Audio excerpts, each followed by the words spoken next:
मी तुम्हाला एकादशीची गोष्ट सांगू. खूप मस्त आहे, तर ऐका. एकेकाळी मूर नावाचा एक डेंजर राक्षस होता. तो सगळ्या देवी देवतांना इंद्रलोकातून पळून लावायचा.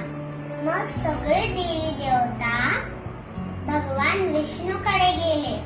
भगवान विष्णू आणि मूर राक्षसामध्ये हजारो वर्ष युद्ध चालला. ते झाल्यावर भगवान विष्णू विश्रांतीसाठी एका गुहेमध्ये गेले.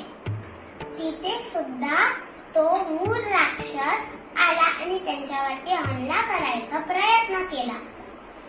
पण त्याच वेळी भगवान विष्णूच्या अंगातून एक शक्ती निघाली आणि एक देवी तिथे प्रगट झाली.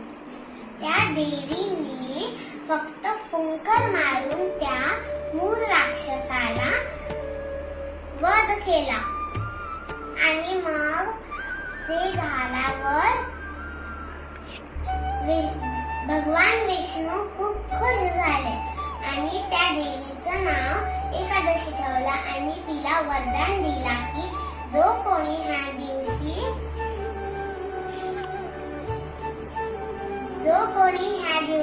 तुझा व्रत करेल त्याचे सगळे पाप धुतल्या जातील आणि त्यांना मोक्ष प्राप्ती होईल.